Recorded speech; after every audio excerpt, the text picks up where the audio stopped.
Thank you all for being here this morning. We're actually, the energy seems a little low. We're actually really, really geeked up that you're all here. It's always fun to talk about the games, especially post-announcement. You know, we announced this thing at BlizzCon, and there was some degree of shock, right? I think everybody was like, whoa, that's the new gig? Where's the global villain? Where's the big global threat? Mists of Pandaria is definitely a different tone from any expansion we've tried so far. In some ways, it's kind of more of a spiritual successor to classic WoW, you know, that brown box back in the day, where really the predicating fiction was just the call to adventure, right? It wasn't really about a giant world boss. It wasn't about any big grinding overarching problem. It was just explore, right? Experience these factions, get out there and see the world and engage with its cultures, engage with the adventure, right? That was really the spirit of that first game. And in many ways, like I said, Mists of Pandaria kind of gets back into that. But like I was saying, I think there was some level of shock at BlizzCon, and just because it was just such a different idea. I think it just kind of was beyond what people were expecting. And in many ways, love boat. So, this is crazy. So a bear and a rabbit are taking a shit in the woods. This is adventure, Mists of Pandaria. So in a lot of ways, like I was saying, this thing isn't really predicated on some big new world boss or some big grinding global threat. I think we suggested at BlizzCon, or we did, I recall being there, that really the big kind of global threat that's coming to define the next couple of years of WoW's gameplay is really war itself. You know, the idea that Red versus Blue, that the Alliance and Horde are going to be going at it in a way that we haven't seen in a very long time. Battlegrounds are great, you know, but this is really gearing up to be something that I think we all believe players have been wanting for a very long time. In a way, we've been starting to think, we have thought of the Pandaria expansion set as almost in two parts. Think about it like this. There's the box product, which is really a contained adventure, right? You go to Pandaria, both factions arrive in very small numbers, right? It's almost like we're part of commando teams that airdrop into Pandaria, and we meet its cultures and we see its indigenous creatures and races and help solve problems, and we're following through a very specific storyline. And that storyline will resolve at the end of Pandaria. There's just kind of an innate mystery about this place and what's going on, what's been kind of brewing here, pardon the pun, for 10,000 years. And the realization of that story really happens at the end of the box product. And we try to do something a little different with the patches this time. Usually something like Wrath of the Lich King, you know, when you buy the box that ultimately you're going to face the Lich King. You know, whether it takes X number of patches to do so or not, you're pretty confident that we're gonna slam into the Lich King at some point. So the patches typically for us have helped to kind of flesh out the storyline and realize the higher end dungeons, things like that. What's interesting about Mists of Pandaria is that we conceptualized the patches for this game almost as a sequel to the box product, if that makes any sense. Meaning the story really kicks into a different gear. The anecdote I love is that as the box product wraps up, and you've helped the Pandarians kind of save their land and kind of discover the nature of this mystery that's been playing out, that's really quite epic in and of itself. You kind of get on the phone and, command, yeah, this is, Sergeant Clink, we're fine here. This place is great, no need to show up, we're fine. So sorry, Lieutenant, we're already here. And then the tanks roll up on the beach. And that's kind of the end of the box product, is it kicking into second gear. And all the heavy armor and, all the fury and wrath of these two great factions kind of begin to collide, and the story really starts going from there. And in looking at that, we talked before that this expansion set isn't necessarily defined by having a huge villain. I guess specifically we wanted to share with you guys today that the box product isn't necessarily defined by having a huge central villain, although there is a huge central storyline. The villain thing kind of comes into play with the patches. And one of the things we shared a little bit about yesterday, which was kind of cool, is, I'll just cut to the chase, the final patch of this expansion set does not occur in Pandaria. The war between the Alliance and the Horde heats up as they roll onto Pandaria, and it will serve as a major battleground, but things get so gnarly, right? And so out of control, and war crimes kind of committed by one side, and it starts to kind of spiral into Crazyville. The final patch of Mists of Pandaria will actually be the Siege of Orgrimmar, where both factions, for various reasons, pretty much lay siege to the city to bring Garrosh down, right? To bring down and end his reign as Warchief. And you can imagine, the wheels spinning on an idea like that. We're leveraging a lot of our main characters, and it's just really the story's getting into a gear that, like, I don't know, I don't think we've had this much fun building a Warcraft story in many years, right? Just leveraging all of our main characters in one way or another, and really pushing these factions forward and really showing what happens when you're a big jerk as a Warchief. And so we're really, really excited about where this thing goes. And again, we wanted to tell you that so that you understand that, like, this expansion set is not a joke. It is not light and fluffy. The Pandaren are fun, they're super zen, they're super chill kind of characters. And really, Pandaria, we were struck from BlizzCon that a lot of people were just kind of like, whoa, this seems really light and airy and silly to some degree after things like Rise of the Lich King and Burning Crusade and Cataclysm, and suddenly this. But be very clear, that the conflict of Alliance and Horde, the global conflict of World of Warcraft is definitely gearing up to really hit a fevered pitch, unlike any we'd seen. And we were very dedicated to kind of bring that Alliance Horde thing back to the fore. If anything, the lightness and the serenity of Pandaria, and the Pandarians specifically, were really meant to be this really wonderful contrast against, the warfare to come. It's almost, it'll feel fairly tragic by the time it's all said and done, but super heroic by the time it's all said and done.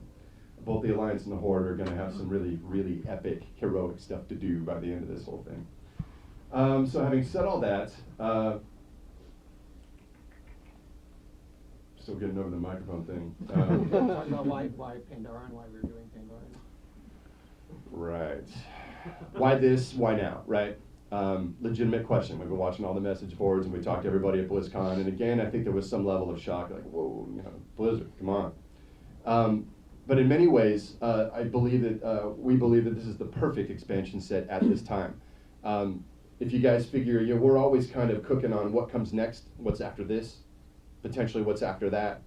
And we're always kind of hooking this fiction and seeing where this world's going to go. And in some ways, even after this game, the concepts we're chewing on are, fairly heavy.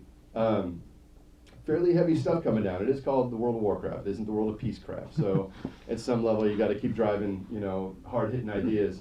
But in a way, this expansion set is just the perfect kind of throttle-off chapter, right? Like I said, the box product is really just this really fun, rich, deep adventure, right? It's got its dark components, but it's really just transportive and just filled with imagination in a way that, we're kind of off this super linear track of all these supervillains, and it just feels like it opens up again. But in light of potentially what comes, down the road over the coming years, we're probably going to want a vacation like this, and we're probably going to want, a chapter that kind of just feels like adventurers again before things ramp up. So have that in mind. And also, I think we got a lot of people wondering about, like, Pandarans, really? But they're so cuddly, right? They're so, almost, innately silly. And just to explain, I think we said a bit of this at BlizzCon, but, Pandarans are an idea we've been thinking about for many, many years. I want to say something like 12 years. Initially, they were drawn by our art director, Sam Didier, who just loves these characters. And we hooked a couple characters into the Frozen Throne campaign of Warcraft 3. We've just always been in love with this idea. When we got to debut Pandarans, it was for like an April Fool's joke many years ago. And I think people based on that think that we feel it's innately comedic. No, April Fool's was just a fun opportunity to show the idea. Many of you may not know, Pandarans were in serious consideration to be the Alliance race in Burning Crusade. That's how serious we are about the idea. We have always loved Pandaren. We have always wanted to put them in the game. And for a number of reasons, now is the time, right? So it's not a throwaway idea in any way. In many ways, they're the perfect race to include right now, right? As things start to ramp up, as the factional hate, as the societal, rage kind of, rises to sweep the world up in war once again. I think the Pandaren are going to distinguish themselves on both sides and hedge the bet against just total, absolute calamity. They have a very distinct role to play culturally and factionally. It's it's kind of perfect that they dropped it this time. If you're someone within the Alliance and Horde. So, anything else you guys can think of that I didn't cover? Got the new model to show off. Something kind of cool. We have a new player model you might dig. Female Pandaria. Little cutie pie.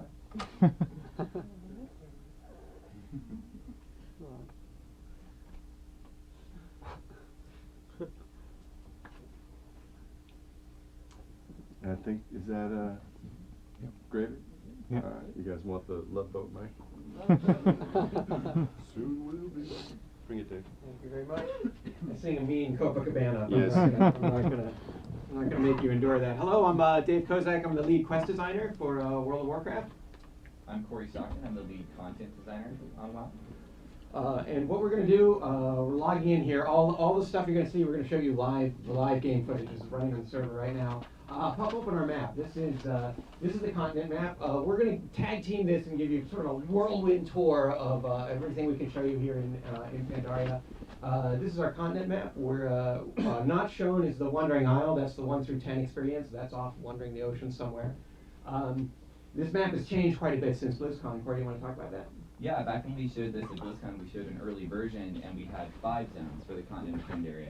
And I think the main thing you'll probably notice now is that we have 7. We've added 2 more zones to the continent. There's a couple reasons for that. Number one, we wanted to get more content into the game. We really felt like there were a lot of stories we could tell, a lot of things to do here. But second of all, it gives us a less linear progression for players when they're coming through a second or third time with another player. They don't necessarily have to go the same path that they took before. So I think we're going to start off with a look at the Jade Forest. And we didn't just split the zones up. We actually added a lot of terrain. Like all of this terrain was added. All of this terrain was added. Yeah, you might remember Valley of the Four Winds here was this whole zone. And we were building this Crossring Wilds area, and it felt like its own kind of sub-zone. And based on that, we thought, well, let's go ahead and just break it off and make it its own place. But by doing that, we had to add a whole lot of extra area to support a load of new quests, its own storylines, its own characters, make sure they feel like they're on full-fledged zones. And we're going to kick things off here in the Jade Forest. I'll talk a little bit about the history and kind of lore of Pandaria, but I'm not going to say much. In your press kit, there's a fact, and there's also a lore fact. Plenty of information for you to look at. And if you have any questions, come find me. I can talk about it. We're going to start our tour here at this Jade Forest. This is the Temple of the Jade Serpent right here. Now, there's a concept that I wanted to talk about. It's called the Shah. And in Pandaria, negative emotions like fear and hatred and anger, these kind of things actually take on a physical presence, a physical form, and we call that dark energy the Shah. The Shah is going to cause a lot of problems in Pandaria. This location, this temple, marks a special place in Pandarian history because this is where the last emperor defeated the Shah of Doubt and kind of imprisoned it into the ground. And this temple was built to commemorate that. This is also our first dungeon. When the Alliance and Horde come onto Pandaria and they're bringing their war with them and they're bringing all this bad juju, that's going to cause the Shah to erupt all over Pandaria. It's going to erupt out. This temple is going to be completely overwhelmed by this dark energy. You're going to have to go in and clear it. The first dungeon in any expansion takes on a kind of a new importance for us. I mean, it really sets the tone for the expansion. So as you can see, we kind of went all out with this one. It's just as beautiful inside as it is outside. And we're going to back away from the temple now a little bit. We're going to swing the camera around. As we take a look at Jade Forest here, you can see it's a lot of these kind of bamboo jungles and stone structures. And then we come around here, we see a statue. There are 4 sort of ancestor spirits that guard over Pandaria. This is a statue dedicated to one of them, the Jade Serpent. The temple is also dedicated to her. The Pandaren are working on this. Why I show you this is because the Alliance and Horde, they're coming into the Jade Forest from the north and south. And as Chris was talking earlier, you're not coming in with a big giant army. You're not rolling up the beach with a big army. You're basically kind of scraping together the survivors from a shipwreck, and you're going to try and make war even with what you have. The Alliance and Horde, they're going to get together. They're going to get together with the local natives and kind of recruit them into a kind of a proxy war. And that's all going to come to a head. They're going to clash in the middle of the zone. There's going to be a huge battle around this statue. There's going to be terrible consequences from that battle. And that's all going to happen right here. So enjoy this lovely picturesque area before we go blow it up. So you're probably asking yourself, well, wait, what kind of races are the Alliance Horde going to get together with? What are they going to do? So let's take a look at one of the first races here. This is the Jinyu. So the Jinyu is the first of a number of races we're going to be looking at today. The Jinyu are essentially an aquatic sort of fishman race that lives near fresh water across all of Pandaria. They're looked up to as kind of an elder and a wise race, even by Pandaren. Now this group of Jinyu right here in this village is actually who gets recruited by the Alliance to end up going into battle against the Horde and the Hosen that we're going to talk about here in just a second. Jinyu, very wise race. There's an upper caste of the Jinyu we call the Water Speakers. They're kind of like spiritual leaders of the Jinyu. They can take their staves and they can place it into the river water, and they can listen to what the rivers are saying, and in this way they can kind of hear the future. They can kind of see what's down the river, so to speak. That's an important story point that comes into play a couple times during the expansion. Here we see the Jinyu. They're sort of ancient menace that they've always been skirmishing with all this time, are known as the Hosen. So let's pop over to a Hosen village and take a look at them. So if we could describe the Jinyu as an elder wise race, you could imagine the Hosen as kind of the exact opposite. Imagine a group of 14-year-old boys running around together in the jungle that are equipped with machine guns and weapons from the Horde. That's kind of a good description of these guys. So they really give us an offset to the wise and elder Jinyu here in this zone. Now what's also cool about these guys is we have, you're going to see them all over the world. We actually have them highlighted in a dungeon that Scott's going to show you a little later as well. Yeah, they're definitely Hosen all over the world. These are the jungle Hosen, the mountain Hosen, a little bit different, a little bit of a hardier race. We actually have new componenting on our creatures nowadays that lets us really dress up these guys in a lot of armor. So these guys are very lightly armed. You'll see a lot of other Hosen later on in the expansion. Yeah, and the Horde is really going to kind of work with the Hosen here. They're going to recruit this particular tribe of Hosen to help fight their war. We're going to give the monkeys machine guns. We're going to give the monkeys rocket launchers. This is a good plan. There's nothing could go wrong with this plan. Let's see. So we talked about the Jinyu Hosen. Before we leave Jade Forest, there's one other thing I want to check out here, and this goes to something that's really important for us in this expansion. So we really want to give players a lot of things they can do with their character, especially at max level, regardless of what type of player you are. We want a lot of things for you to do. The Pandaren have trained and raised these cloud serpents as mounts. Here you can see them. Would you like one of your own? Of course you do. So you can work with these guys, and you can actually, over the course of 20 days or so, raise your very own cloud serpent. So you'll find an egg. You can choose what color of cloud serpent you want.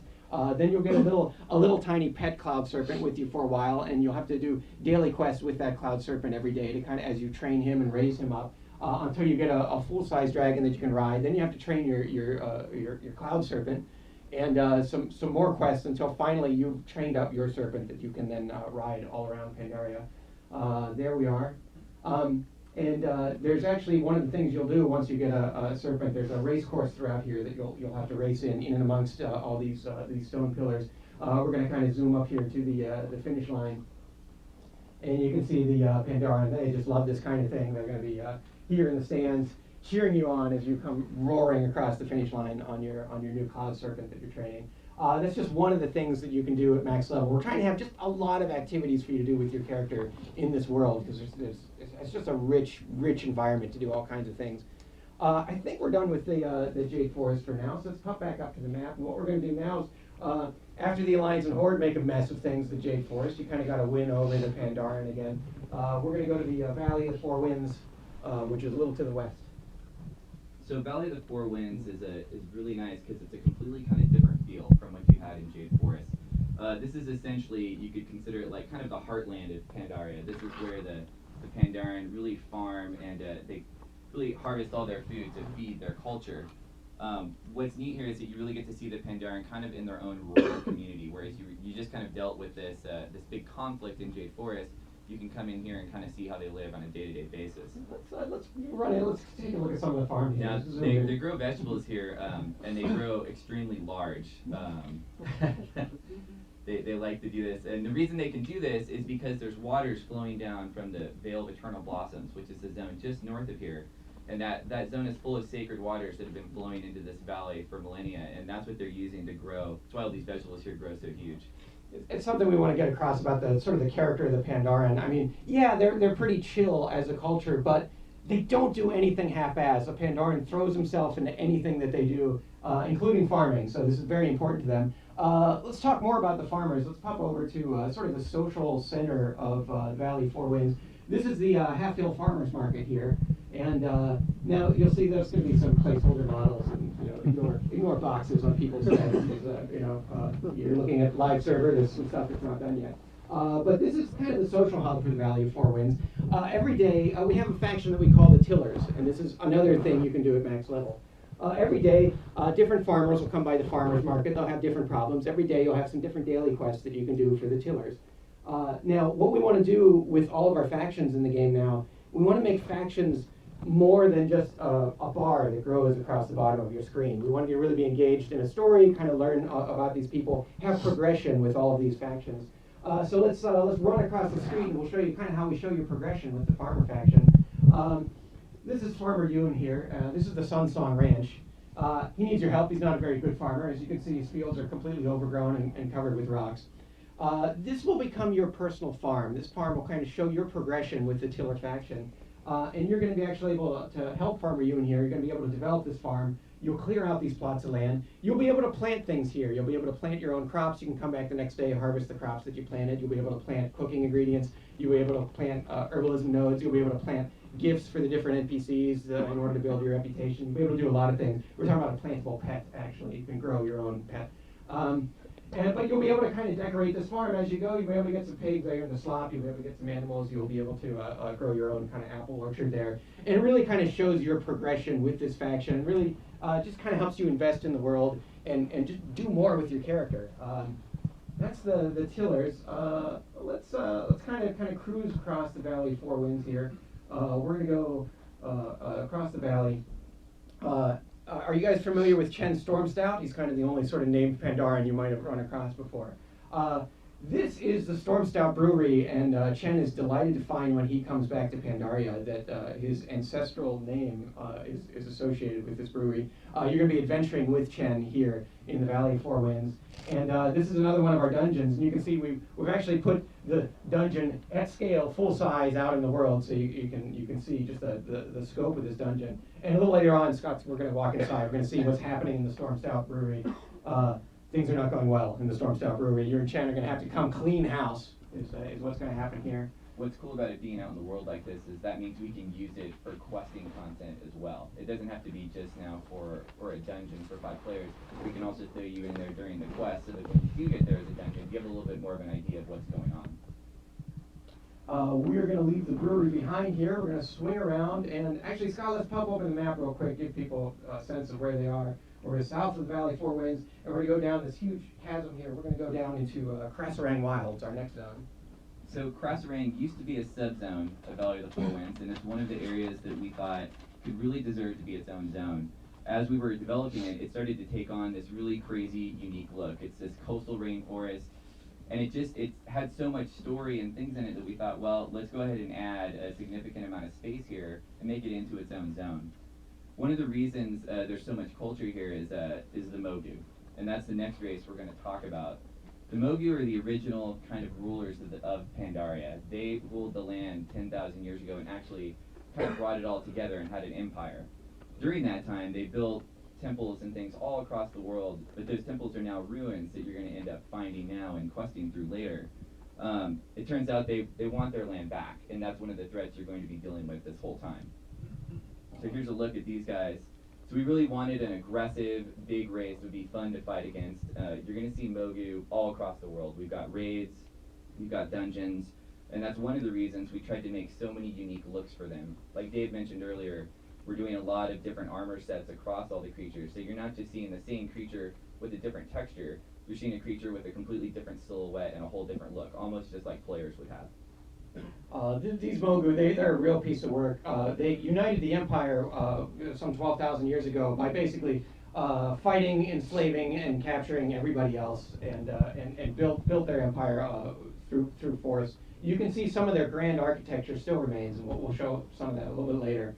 But they are nasty, nasty folks. If they get their empire back, it's going to be bad news for the Pandaren. So they're one of our big threats. We also have another race that lives along the swamps of Pandaria. We're going to show those off now. So these are the Sarok. The Sarok are a race of lizardmen that were actually created by the Mogu. The Mogu themselves are flesh shapers that could create other creatures, and this is one of their creations.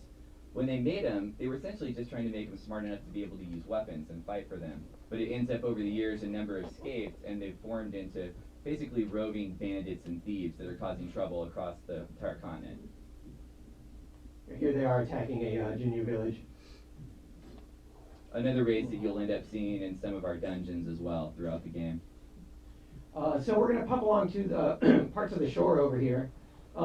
Here we go. Here we kind of see Krasarang as you see it from the ocean. Now, why am I showing you this kind of unassuming patch of beach? What I wanted to get across is what Chris was talking about earlier, that in the patch cycle that we're doing, it's almost a whole other story that we're going to tell. And it's going to start with the Alliance and Horde rolling up onto the beach. They bring the fleet, they bring their armor, the tanks start rolling up across the sand. And this is kind of where it's going to happen. The Horde is going to build a fortress on the island, sort of, that we're taking a look at. The world is going to change over the course of the patches, and so this area in particular is really, it's going to just erupt into a battle zone in patch 5.1. So you're going to see Pandaria evolve a little bit as our story evolves. Horde's going to assault this part of the beach. The Alliance is going to assault another part of the beach, and then there's going to be fighting. It'll be awesome. And in fact, let's pop over to another part of the beach before we leave Krasarang behind. I wanted to show you this little area. I'll call this Turtle Beach here, for reasons that should be obvious. So this is an important historical part of Pandaria, and we have one thing I wanted to get across. We have like 14,000 years of history that we really wanted to show off and talk about as players play through Pandaria. And so we try and build this into the land and build it into the game. So you can see here, this is Turtle Beach. This is where Lu Lang here, the first Pandaren explorer, decided, hey, what's out beyond the mist? I want to see what's out there. And so he set off on the back of a giant turtle that eventually grew and grew and grew and became a zone and became the Wandering Isle that you adventure on as a level 1 through 10 player. But this is where he first embarked on his great adventure. The Pandaren have commemorated this with a statue of Lu Lang. So there's these little historical kind of points of interest all around the world, and you'll be able to kind of collect them. You'll be able to kind of click on them, find out a little bit about Lu Lang's story, and then you'll be able to do something with all that information that you get. And I'll talk a little bit more about that later. I think we're done with Krasarang, so let's pop up to the map, and now we're going to take a look. We're going to go up from the southern coast all the way north. We're going to look at Kunlai Summit next. So like Dave mentioned, this is our northernmost zone, and also the coldest climate in Pandaria. Really gives us a completely different look, something to really shake it up for players. We broke this zone up kind of into two separate areas. This area we're looking at here are kind of the lowland plains, and from here it leads up to actually the highest mountains in all of Azeroth. So there's actually a new race here. These guys that we're looking at are called the Yongle. The Yongle are essentially a descendant of Tauren. So if you remember the Tonka that we did in Northrend, it's a very similar situation here with the Yongle. Back when Pandaria actually broke off from the main continent, these guys were kind of stranded here on the island, and it ended up essentially evolving into their own kind of separate sub-race. The Yongle themselves don't actually normally live in this area. They've been forced out of their homeland by the Mantid and Townlong Steppes to the west. And that's why they're so aggressive here. They're basically looking for a new place to set up their homes. So part of your problem solving here in Kunlai, you're going to be dealing with this Yongle threat. They're a nomadic kind of warrior race, very dangerous, and they are storming across the wall in great numbers. Let's see. Let's pop over to another part of Kunlai here. And one thing that I really love about this zone is that you actually kind of change. You go through several pieces of terrain as you cross through the zone. It actually is home to the highest mountain that we've ever put in Azeroth, which I think actually we're looking at it right now. That would be Mount Everest, very huge. And so as we ascend the slopes, we're going to need some help. So let's kind of zoom into this village here. This is a race that we call the Grummels. The Grummels were actually originally created by the Mogu as kind of a slave race to haul their stuff around. And actually the little Grummels, they make great guides here. They make great guides. They can carry many times their own weight. So as you can see here, they're good pack bearers. They also know how to party, apparently. The Grummels have a trade route stretching across the zone. We call this the Burlap Trail.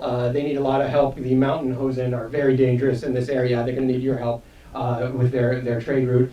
Their trade route leads up to the a faction that we call the Shadowpan. So let's continue our ascent now that we've met the Gremmels. Let's continue our ascent up the mountains here. You can see we kind of go through this this kind of mountain steps here, and then gradually we start to ascend the peaks. Now the Shadowpan train way up here, isolated in these mountains, and here we're seeing now the Shadowpan Monastery. This is another one of our dungeons. So who are the Shadowpan? The Shadowpan are sort of the most elite warriors of the Pandaren society. And they, more than anyone else, understand the Shah and the threat of the Shah. They're kind of like the Shah police, kind of is how we describe them.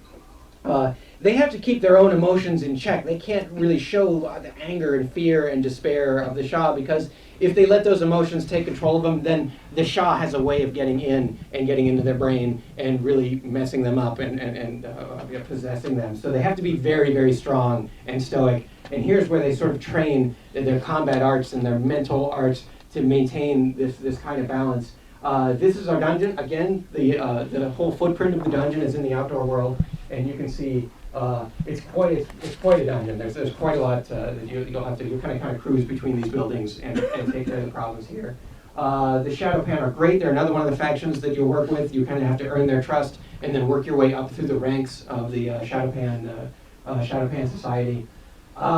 And they have cool armor, but we didn't get it in this build, so I guess we can't show it to you. But trust me, they're pretty awesome looking. There's the Shadowpan. I think that closes out Kunlai for us. So let's let's go to the southern part, because we're about to head south from Kunlai, and we're going to go into the real sacred heart of Pandaria next. Blossoms is essentially the heart of Pandaria as a whole. This is the original seat of the Mogu Empire, and you can kind of see that as we cruise into the zone here. All the original architecture the Mogu built is still here. These giant statues and all the architecture that surrounds it. Now, the reason there's so much power here from this individual area is there's a set of sacred pools. And the Mogu have been pulling power from these pools. That's how they originally built their empire. And now at this point, everyone that's here in Pandaria is fighting over trying to get this power back again. Now, straight ahead there, that's the entrance to one of our dungeons, the Mogushan Palace. But off to the right, we have one of our new player hubs. So both Alliance and Horde are going to get their own player hub here in the valley. And the hubs will have things like an auction house, a bank, a general selection of vendors. So you can see that, I mean, the art in these just looks completely amazing. The artists have really, really just gone to a whole nother level. This is how we do faction hubs in Pandaria. So we'll imagine a lot of players will be binding here, but players will still be going back to Stormwind and Orgrimmar for other things like the ethereal vendors or things like class trainers. Now, the Veil of Eternal Blossoms is going to be under siege by the Mogu. They're going to try and take their land back.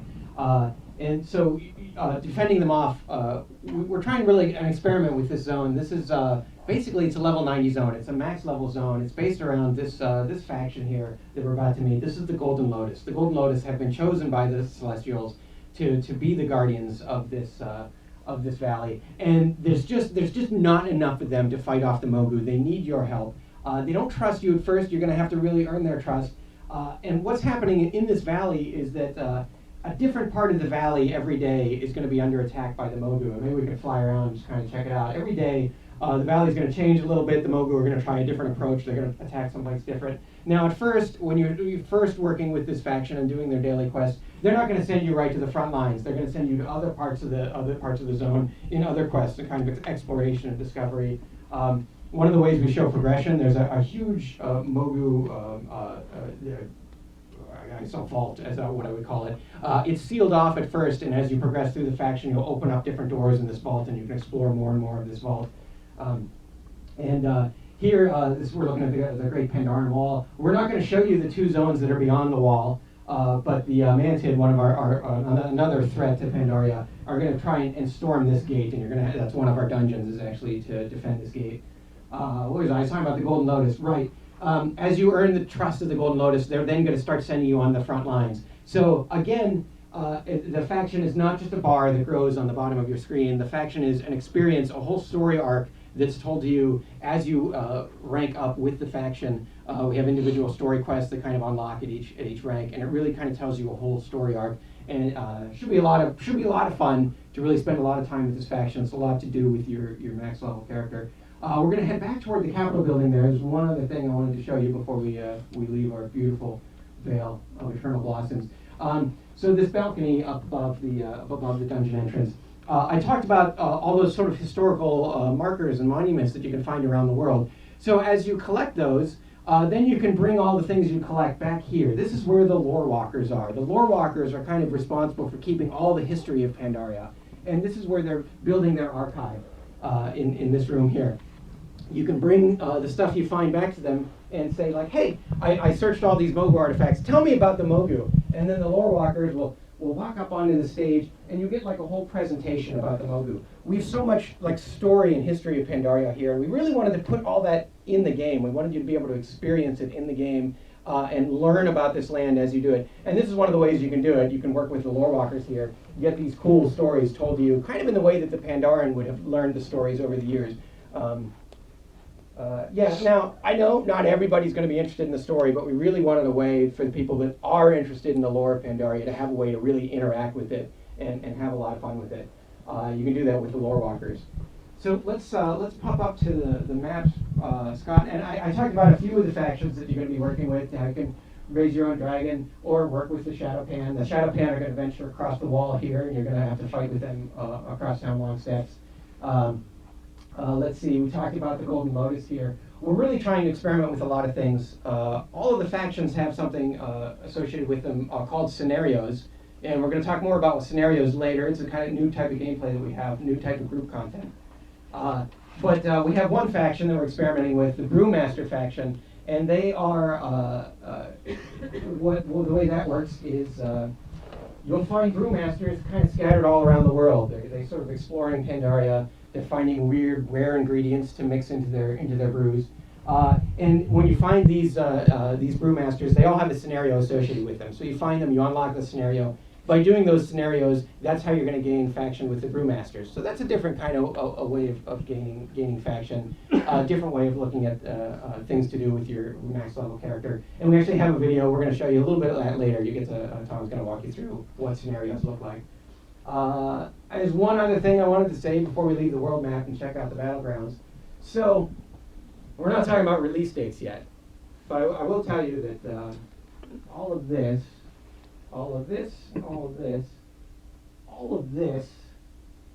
most of this, it's all quested up. It's all filled with content. It's all ready. So I can't tell you a release date, but we are dedicated to getting this into players' hands as soon as possible. We are really excited about this continent, this world. There's so much to explore here, so much to do, and we're really trying to make it happen. So you can see we made a lot of progress since BlizzCon. Corey, you want to talk about dungeons, right? Or battlegrounds. I do. Yeah.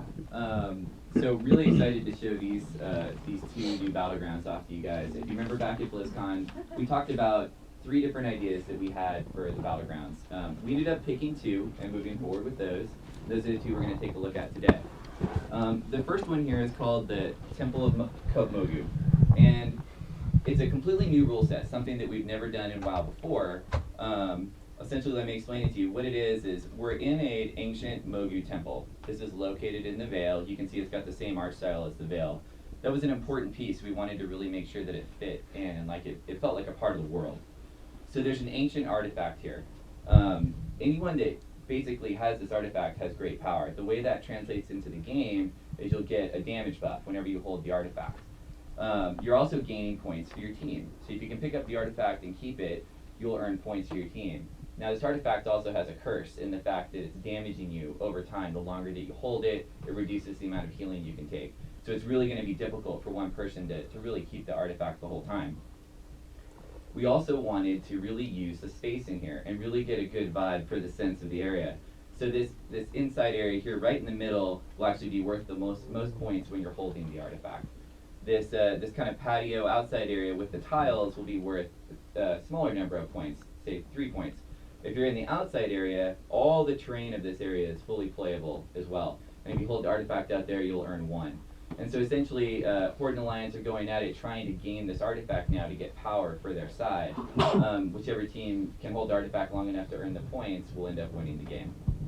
So we've done a good amount of internal testing on this, and it's a really awesome, fast-paced kind of gameplay. It feels very different from our other BGs. So we're excited to get it into players' hands for the beta and get feedback. So the next battleground we'll take a look at here, it's called the Silver Shard Mines. Now this battleground actually takes place underneath Stranglethorn Vale in a venture company goblin mine. And it's got a completely, again, a completely new rule set. Something we were trying to get with these new battlegrounds is new gameplay for players. We've obviously had success taking some of our old battlegrounds, creating a new area and using the same rule set. Here we definitely wanted to try something different. So the concept here is essentially we're in a mine that's full of these mineral-rich resources. Both the Alliance and Horde are trying to get a hold of these. So what happens is in the center of the map, we've got a depot here, and mine cars take off from the depot and head off to the 3 different supply chains at the end of each rail line. And so imagine these individual mine cars as capture points. So as they're on the way to the depot, you can capture them, just like you would a capture point in, say, Eye of the Storm, except it's actually moving. So Alliance and Horde will be having to pick, because there's 3 going at any one time, and trying to claim it before it gets to the depot. So the cars themselves follow these rails, but there's a little bit of a twist here. Along the points of some of the rails, we actually have splits, where the car can actually be sent left or right. We've got these little individual checkpoints that'll actually switch the rails and send the car the other direction. So imagine the Horde has got a car that's getting really close to one of their depots here, which is right off to the right, but if Alliance can channel on this thing long enough, it'll actually switch the course and send the car the other way on maybe a longer path that would give them time to reclaim it instead. So another battleground here that we've already got in internal testing. We've played it a number of times. We're still playing with the rule set a little bit, but another one that really feels fresh, something completely different. Another one that we're hyped to get into players' hands and get feedback on. I think that's it, right? That wraps it up for us. Yeah. I'm going to hand it off to Greg Street, and he's going to talk to you guys a little bit about the Monk and the new talent system.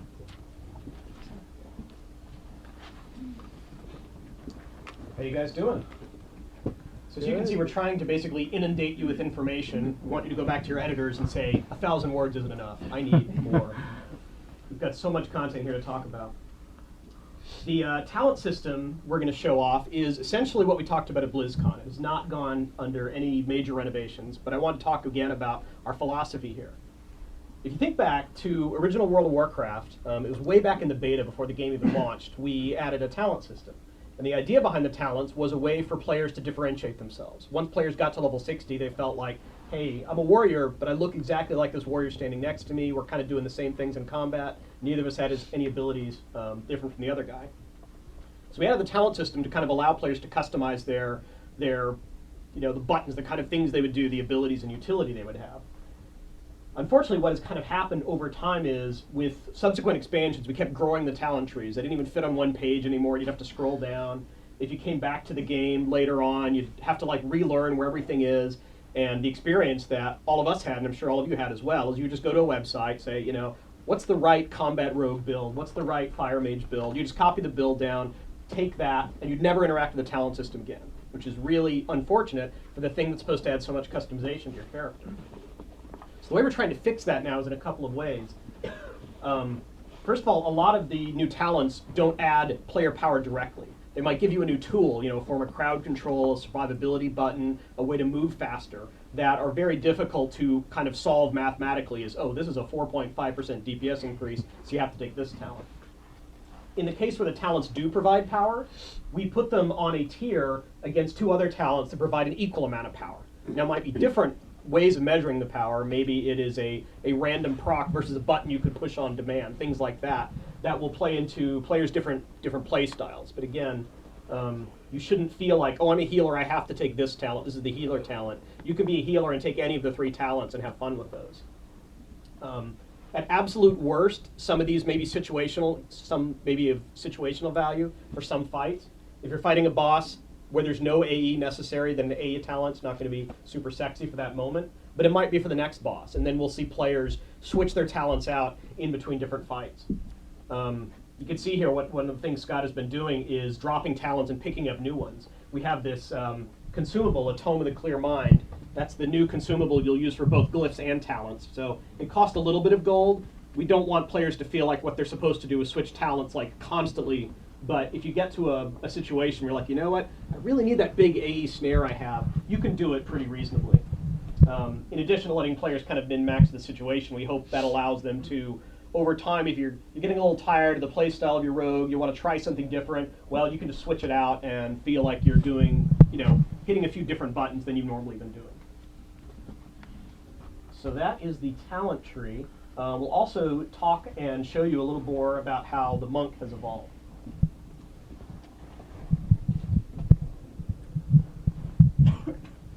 We'll start with the video. That just kind of shows the monk in action, a lot of the abilities here. We have a ton of new animations for the monk. A lot of spell effects are in place now.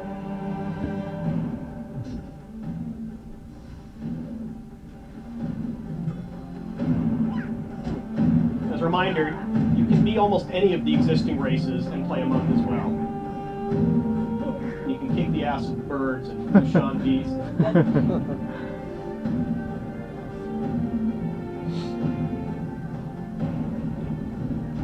You'll be fighting a lot of Mogu.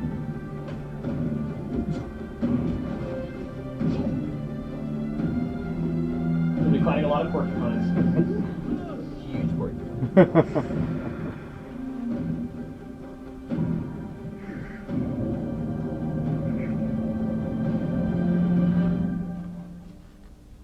Breath of Fire, kind of a classic monk move from the RTS.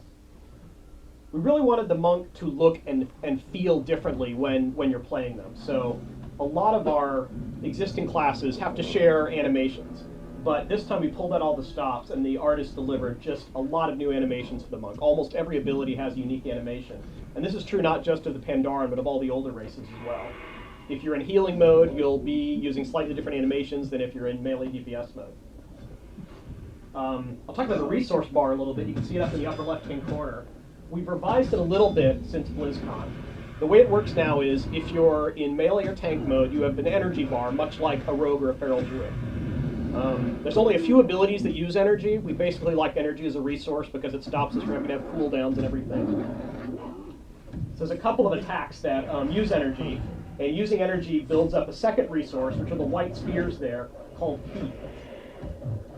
Unlike, say, a rogue who basically wants to get as many combo points as possible before unleashing them, the monk has abilities that cost 1, 2, or 3 Ki.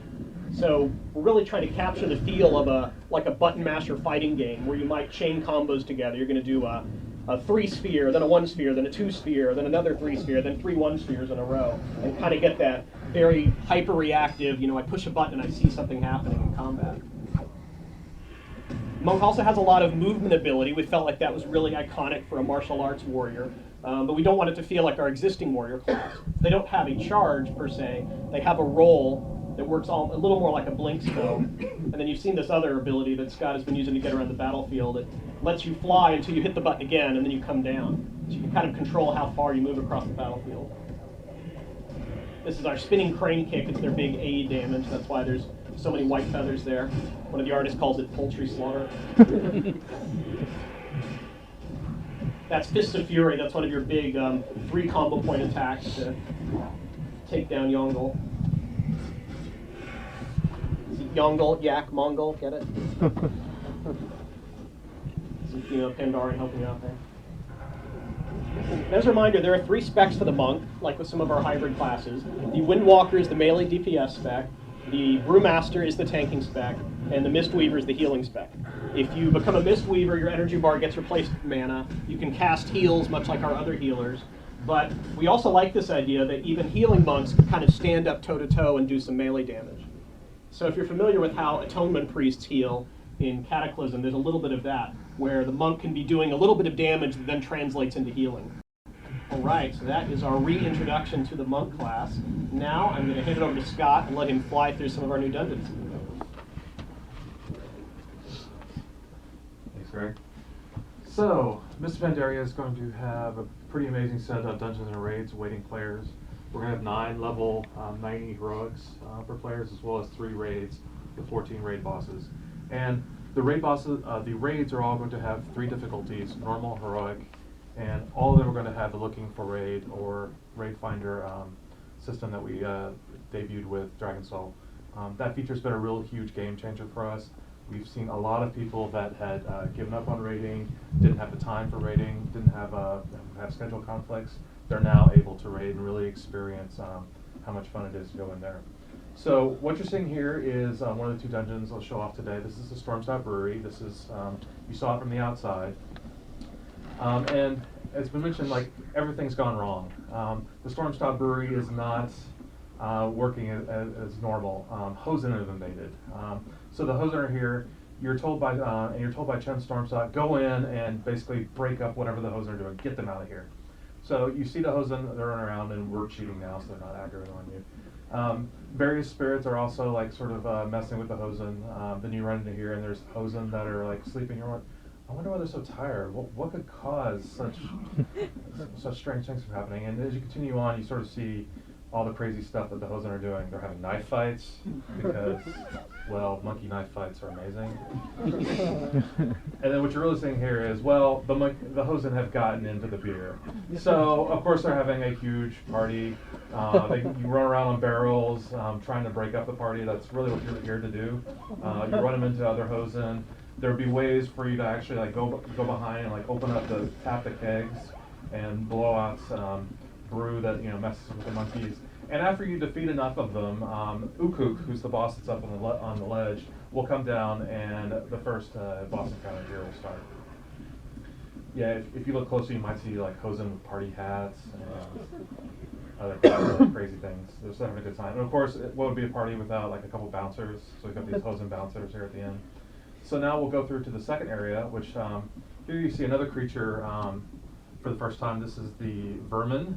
The vermin, the best way to say this is that they're evil, crazy bunnies. And they're hard, but they're actually like a real problem for the Pandarian because they'll eat anything. And because they've been eating so much here in the brewery, you can see there's endless numbers of them. They just keep on coming. So players will actually fight their way through this. Some of the vermin actually have exploding barrels. You'll see. They also, some of them have this hammer, and if you defeat the ones with the hammer, you can pick up the hammer and then start hammering away at vermin, which is a real blast. So Scott's gonna like run through here. We'll cheat a little bit more so the vermin stop attacking us for now. We're over here. This is something where players will actually work their way through all this to get to the next boss. Over there, that's the left. That's Ukuk. We're dead right now, but we're cheaters. So now we get to this other area, and Scott, if you would kill the vermin that are here, we can get the second boss to appear.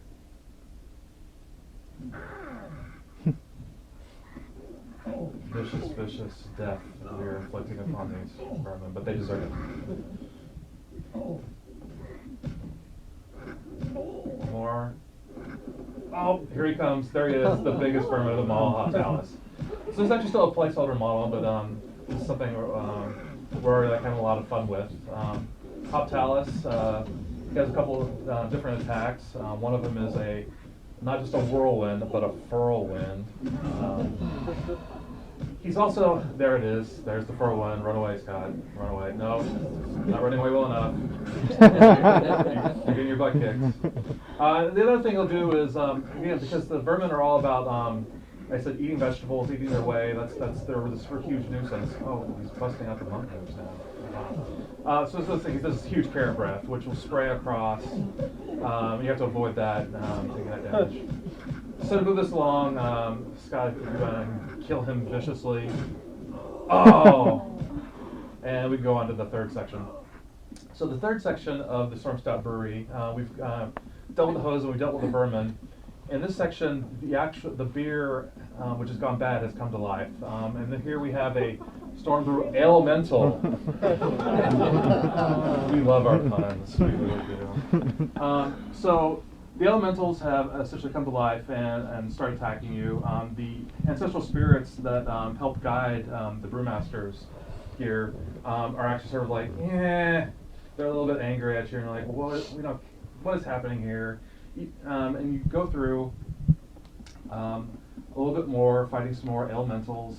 We've got different kinds of them. We've got sudsy ones and other kinds. Yeah, bubbling brews. Keep on going. Here we go. And finally to this last boss area, which is, you run across Uncle Gao, who's the one who's supposed to be in charge, but he's kind of incompetent. And here's the last boss, which is Zanju, the Uncast. Now this is actually a placeholder model. We're actually going to get a real beer elemental, which is going to be great. And we have different like colors for the different types. There's like golden and amber and so forth. So this one fight, we have different elementals running around. So this is where the last boss fight is. So Scott, we can go ahead and go to Skullmance.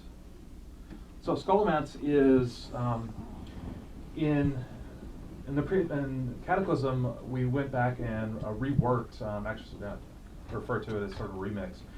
We went back and reworked Dead Mines. We went back and did Shadowfang Keep. We got a lot of really positive feedback from players, and we had a lot of fun making it. We're very nostalgic about these places, just like players are. So one of the dungeons that we're reworking in here is Skullmance, and you can see the artists have already added a bunch of things like these statues that look at you as you go by. And as we announced at BlizzCon, we've actually completely reworked the layout of this place. Previously, there used to be a door right there in the middle, and this room to the right you just completely skip, and we're like, that sucks. So we're actually gonna make this room this really cool focal point, and we actually put a boss here. And again, you can see a lot of the new undead models that we didn't have when we originally did Skullmance, but when you do an entire expansion of the Scourge, wow, you get all that cool new undead. So we're using those. I said the rooms have been all upgraded, completely new lighting paths. As we're going through here, you're going to see one of the rooms that players used to hate back in the day because they had these really annoying skeletons that were immune to magic. But now, like I said, it's completely new, plenty of space. You can see things. There's not little skeletons running around trying to gank you. But we set up these really cool scenes. But still over here on the left, we have Jandis Baroff. And again, we're trying to keep a lot of the same flavor. So Jandis Baroff still uses a lot of illusions to try to attack you. But again, after 5, 7, or however many years it's been since originally Skullmance, we were able to really punch up that encounter a lot. Here's another room you might have saw before. Here we had necromancers bringing skeletons out of the piles. They're still doing that, but wow, this is a whole lot cooler area now. This character here in the middle is Lillian Voss. One of the things we're trying to do with most of our dungeons is bring in story elements into them, and Lillian Voss was a character from Plaguelands that we introduced in Cataclysm, and she's come into Skullmance for revenge against Dark Master Ganling, who's up there at the top, taunting her pretty viciously, as any good evil villain is wont to do. So going through, here's another room. This was the central room in Skullmance where you had various ways to move around. It feels completely new now. There's really crazy mood lighting, the fog effects. Again, we brought in all kinds of undead models we didn't do before. We'll go through over here to the left as players will. Here's a boss fight we're not showing off because we want to keep some things secret. Go through this door and get to what I think was one of the coolest rooms. It used to be one of the worst rooms to look at. It was just this big gray stone room with a bunch of really bad gray benches, and it's supposed to be a classroom, and we never really sold that very well. Well, now the artists have gone in and really made this super awesome classroom, set of benches. They're all learning how to make potions. And of course, you wouldn't have a creepy classroom without creepy paintings on the left that are always watching you, making sure you're not cheating on your test. So, and going through here, we'll get to the final boss. Again, this is now a much more focused, much quicker experience for players. Really sort of hitting them, not really sort of hitting them upside the head with as much cool as we can. And here we get to Dark Master Ganling, who's gotten a bit of an upgrade.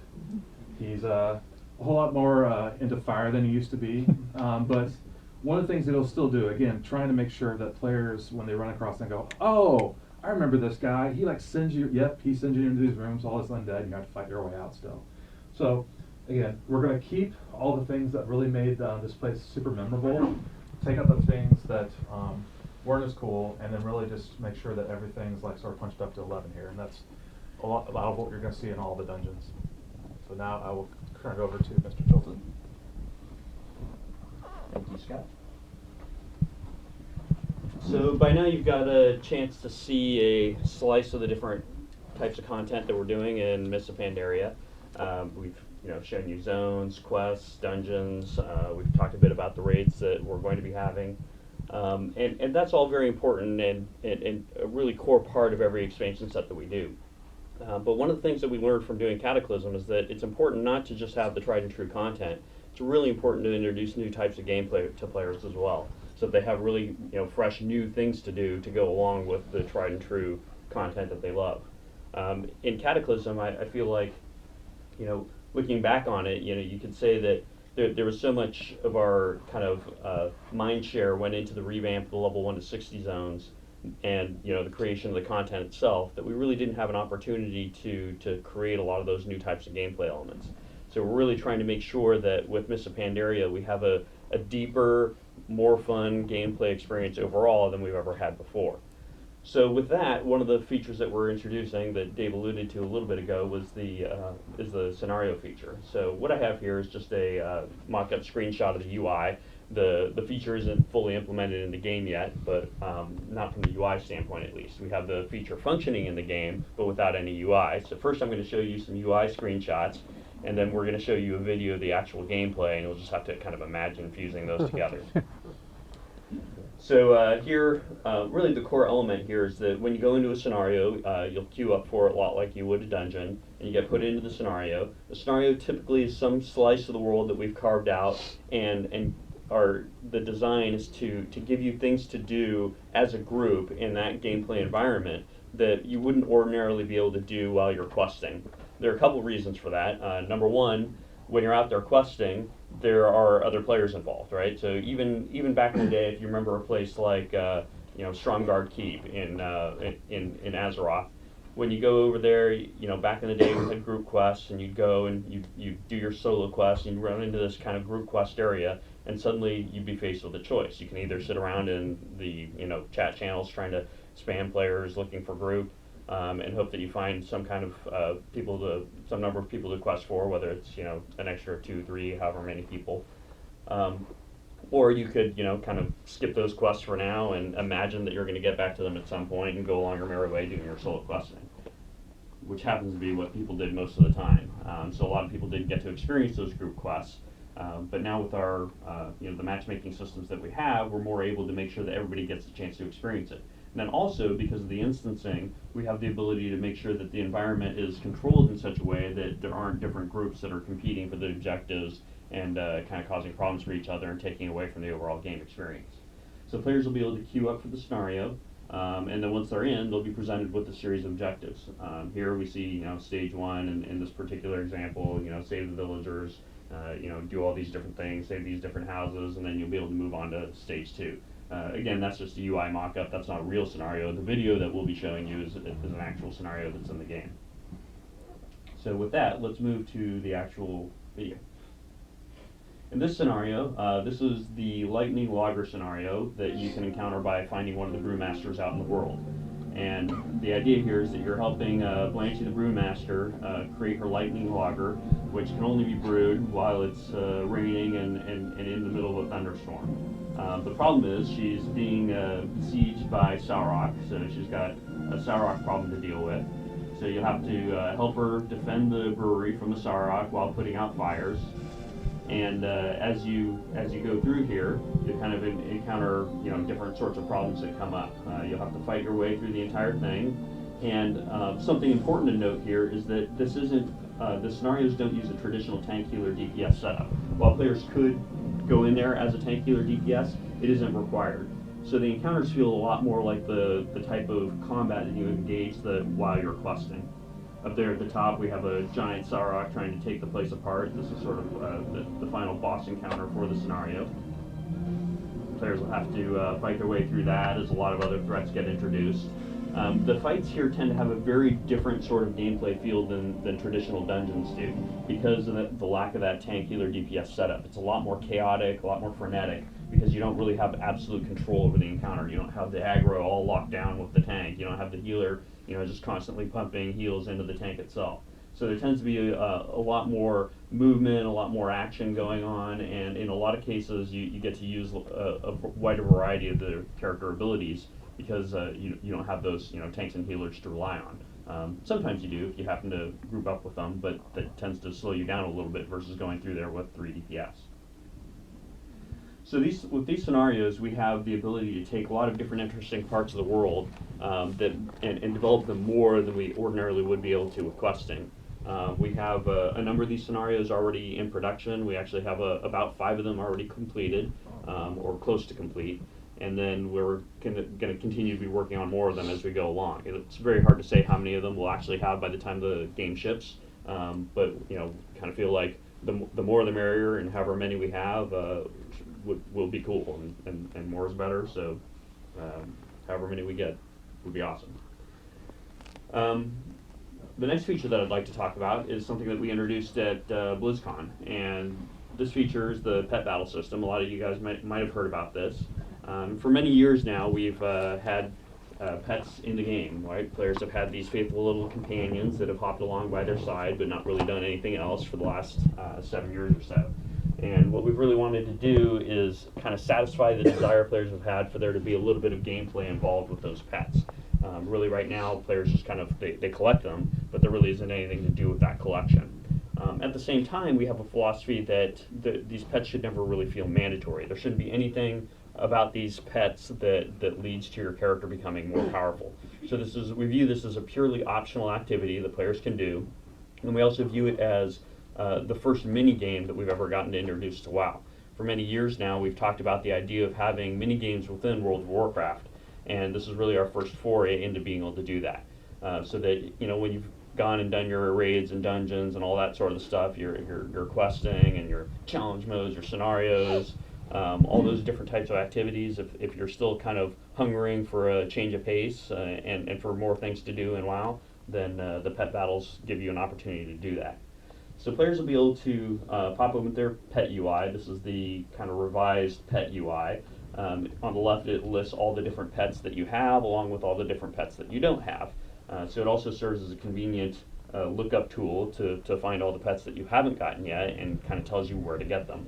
And then when you click on them, it also kind of shows you the scorecard over on the right, the little pet card that tells you the pet's different stats. In this case, this Tranquil Mechanical Yeti is level 22. He's got a 99 attack, a 25 defense, a 48 movement speed rating, and that movement speed is like an initiative type of value, and then the 65 health. And to go along with that, he's got 6 different abilities. Imagine, since this is a mock-up, imagine those are actually different abilities. They're not all Yeti Smash, although we will definitely have a Yeti Smash ability. Each pet has 6 different abilities, and you'll have to pick from 3 that you want that pet to have available to them at any given time for any given fight. So right now, this is the pet lineup this player has. They've got their Fluffy, the de-weaponized mechanical companion, and Chuck, the alligator. You also have the ability to name your pets so that you can have very clever, funny names for yourself. And he has selected a handful of different abilities out of the 6 possible for each of his pets. As you level up your pets, you gain access to those different abilities. So now what we have to show you is a video of what the gameplay actually looks like and feels like. So this is actually now functioning within the game. And we have some placeholder players here.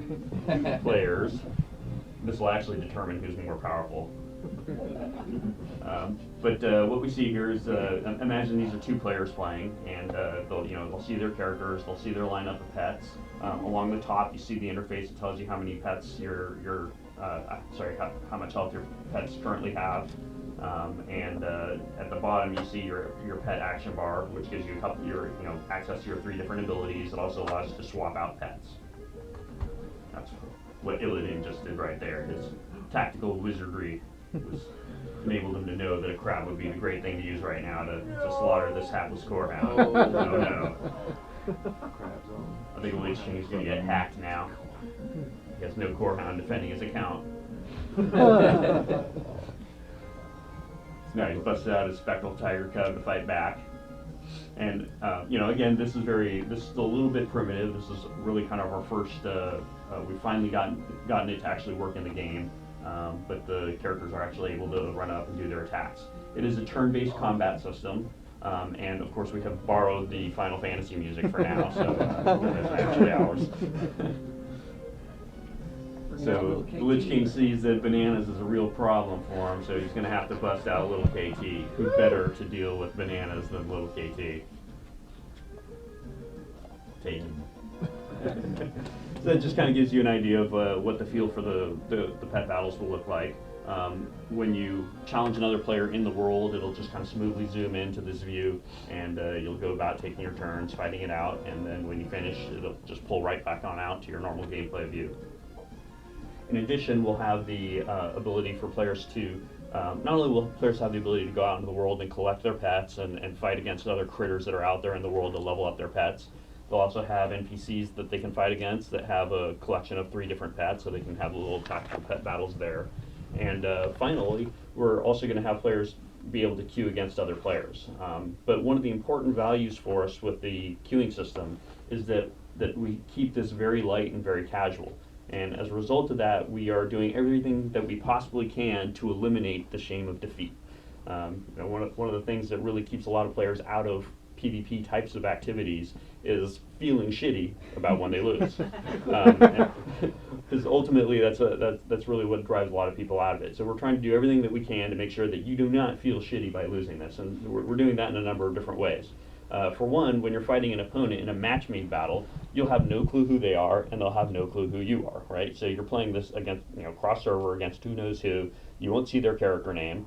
You won't be able to talk to them. They won't be able to talk to you, so there won't be any trash talking going on as they stomp your face in or whatever. Or you won't be able to trash talk as you stomp their face in. It'll feel a lot more like just some relatively intelligent AI than it would, a normal kind of PvP engagement.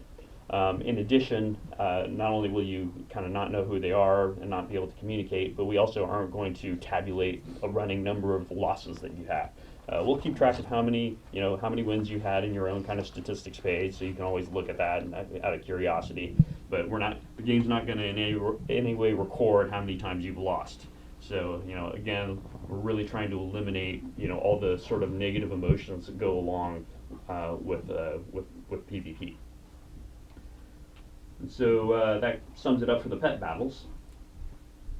And finally, one of the other core features that I am really excited to talk about some more is the challenge modes. And we also talked about these a little bit at BlizzCon. But I really feel like the challenge modes, in a lot of ways, are going to add a completely new kind of activity for max level players to do that ordinarily really enjoy doing our dungeons and raids.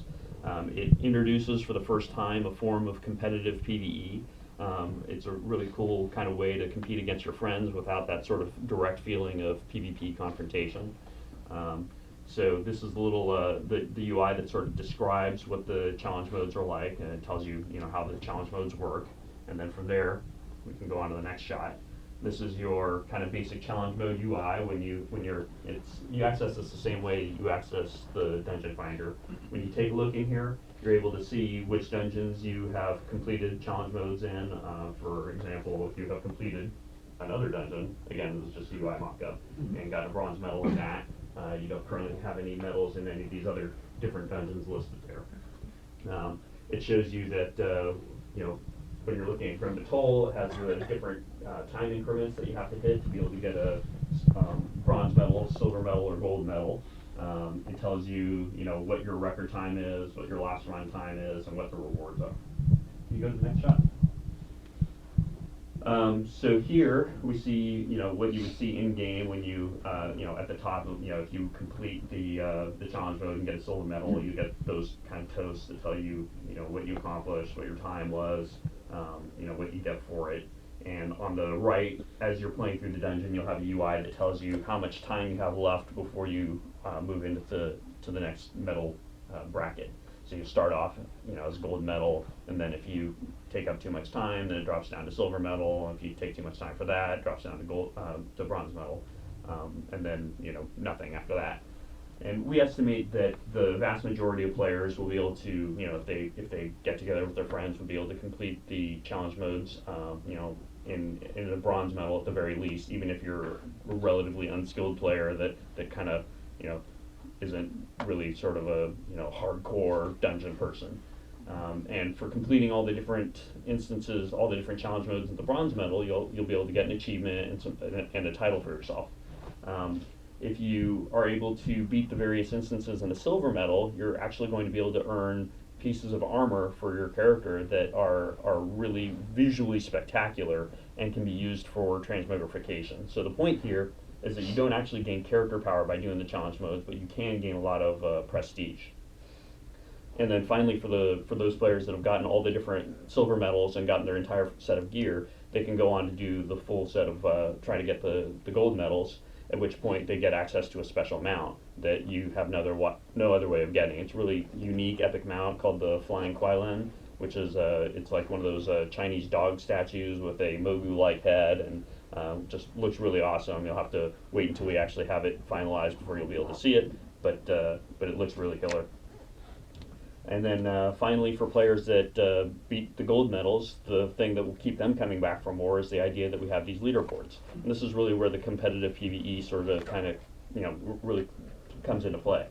On the right, we have the leaderboard that you'll be able to filter that by instance, by time. You can see that, the number one time on the realm here is, in this case, 8 minutes, 10 seconds, and 3/10 of a second. So we're actually going to track things to a very high degree of accuracy, so that there can be very minor differences between groups, and we'll still be able to reflect that. Right now we're looking at the expanded view of the number 7 time, and it shows you all the characters that were involved in that run and what their classes were, so you can kind of get a little bit of an idea of who these guys are and what they play and what their group composition was when they made that run. So we feel like that will really kind of add a level of replayability to the instances that we've never really had before. In addition, you'd be able to set this leaderboard to show for your guild, so that you can, if competing on a realm level is something that's a little bit out of your league, players can also be competing against their friends and their guild mates by trying to at the very least have a good time for their guild. So here's an example to wrap this up of one of the armor sets. This is the rogue armor set. All these armor sets have been built completely, custom for each class. So it's unlike anything else, any other armor set that we have in the game. In addition, something that we're doing with these armor sets that we've never done before is we're giving them all unique effects that trigger off of things that you do with your character class. For example, the dragon being able to breathe fire, that sort of thing. So all of these different armor sets that players are going to have access to will have unique special effects that you can't get any other way. And so really that wraps it up. Those are really the core features that summarize some of the new things for players to do in Mists of Pandaria, along with the additional depth that we're trying to add in the gameplay with elements like the factions and all the tried and true stuff that we ordinarily do in our expansions. So hopefully players will find that Mists of Pandaria is more deep, more fun, more engaging than any of our previous expansions. So we'll be looking forward to hearing your questions and giving you guys any answers that we might have for anything that you've seen today, or any other questions that you might have in the Q&A sessions. So thank you.